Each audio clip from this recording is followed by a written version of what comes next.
doctor, gracias por recibirnos. ¿Qué está pasando en Mali y qué está haciendo Francia ahí? Hay una, como saben todos, hay una intervención militar de Francia para parar el avance de grupos islamistas, independentistas del norte del país, que poco a poco han roto el status quo e intentan invadir todo el país, y lanzaron una ofensiva hacia la capital, y Francia en una noche decidió intervenir para evitar que todo el país caiga en manos de estos grupos islamistas. Okay, ¿por qué Francia está interviniendo y qué le compete ahí? ¿Y por qué está tan sola? Bueno, es un muy buen resumen de la situación. Desde el punto de vista diplomático, la labor se ha hecho por Francia, de que en el Consejo de Seguridad que haya legalidad internacional, reserva la intervención francesa, inclusive el sobrevuelo de su territorio por aviones franceses. La Unión Europea, todos apoyan diplomáticamente y legalmente esta intervención. En cambio, pues también, como bien dijo, fue una decisión de intervención militar que se tomó muy rápidamente en un día, y Francia no tuvo tiempo de asegurarse un apoyo logístico de sus aliados, de la OTAN y de la Unión Europea. No puede esperar apoyo logístico de los países africanos. Ya han hecho un esfuerzo, Estados Unidos, el Reino Unido lo han declarado, algunos países ya prestaron aviones, España, Dinamarca, Bélgica ya mandaron aviones para transportes de tropa, pero son todavía apoyos limitados, y yo creo que los franceses no van a aguantar mucho tiempo si no hay un apoyo más estructurado y generalizado de este esfuerzo. ¿Estamos frente al mismo paradigma que presentó Washington para Irak y Afganistán, o estamos en un precedente distinto? Yo quiero esperar que va a ser un poquito distinto, aunque eso es una de las posibilidades. Hay muchas especulaciones y, como dijimos, pues no sabemos cómo van a evolucionar las cosas, pero yo supongo que es un poquito distinto por varias razones. Primero, lo de la legalidad internacional, por el hecho de que el gobierno de Malí y los gobiernos de los países vecinos son los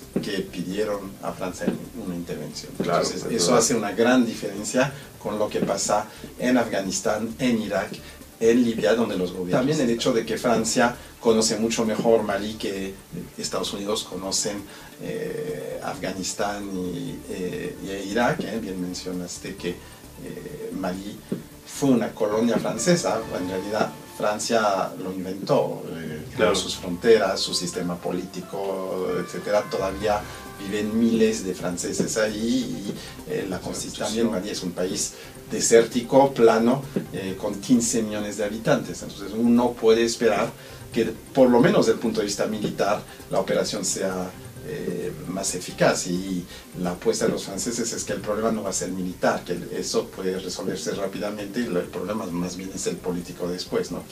¿Qué va a pasar después del éxito de esta Hablando de un contexto político doméstico, Hollande ha sido muy apoyado en su decisión para entrar a Mali. ¿Qué podemos esperar en su desarrollo político?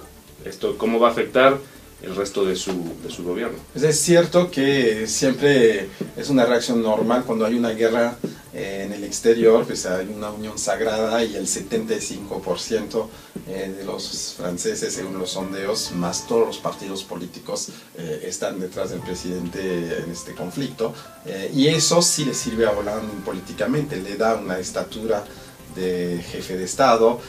También, si no se prolonga demasiado la guerra, pues le va a servir desde el punto de vista de su política exterior, ¿no? Ha reubicado a Francia como una potencia, no sé si una gran potencia, pero por lo menos una potencia que sí justifica su escaño permanente en la ONU, claro, y en todos los grandes debates. Ha reubicado a Francia en África como el país que sí responde a los llamados. Se gasta muchísimo dinero en Francia por la defensa nacional, y hay que justificar, digamos, estos gastos. Y entonces, en todos estos sentidos, Hollande va a salir ganando en un primer tiempo, ¿no? Si no hay después un empantanamiento de las tropas francesas, que siempre es bien. Hay que considerar que si cuando van a llegar los primeros cadáveres de soldados franceses, pues la opinión pública va a revertirse. Un factor muy importante es pues que hay una crisis económica en Europa y una guerra cuesta muy caro y es muy difícil pedir a la gente aceptar medidas de austeridad por un lado, y por otro lado estar en una guerra costosísima en un país lejano de Francia. Entonces, es decir, ¿podemos esperar represalias violentas, terroristas? Sí, por supuesto que los franceses se están preparando a eso, aunque, lo repito, en realidad esta amenaza existía desde mucho tiempo, y a los franceses se les amenazó desde Libia, desde Irak, desde Afganistán, todo el tiempo, desde inclusive la guerra civil en Argelia hace 10 años, hubo atentados y amenazas.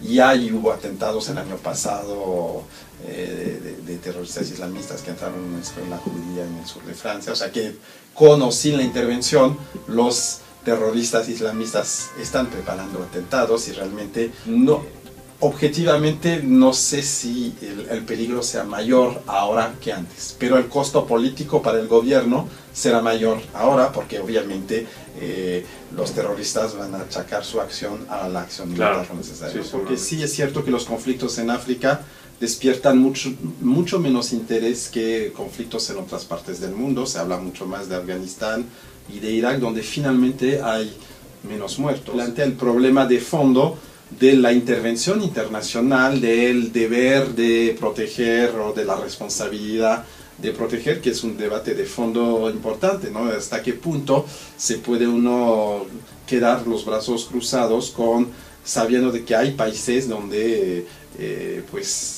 se cometen exacciones y crímenes de guerras y crímenes en contra de la humanidad constantemente, y es un debate muy importante, muy delicado, porque intervienen muchas cosas, y también hay críticas, por ejemplo, de que a lo mejor Francia no era la idónea para de alguna forma. ¿Cómo esto nos afecta? Es muy complicado, yo creo, para la diplomacia mexicana pues tomar una posición clara, primero porque no tenemos informaciones de primera mano, dependemos de las informaciones que nos den los estadounidenses y los franceses, claro, en realidad, y entonces obviamente es una información sesgada, porque no tenemos embajadas en estos países. No sé si necesitaríamos tenerlas o no, que es otro debate. Lo segundo es lo delicado que es este debate sobre la intervención y el deber de intervenir, y sabemos que los principios de la política exterior mexicana, de la intervención, y el temor de los gobiernos a crear precedentes también en otras regiones del mundo que se podrían voltear en contra de nosotros en un momento dado, o a favor de nosotros en un momento dado, pues hace que el debate sea muy complicado, que a lo mejor está bien, ¿no? Porque no solamente se trata de tomar una posición, sino de tomar una posición acertada. Y si no es acertada, es mejor no tomarla que quemarse, como lo hacen otros países latinoamericanos. No quiero citar nombres.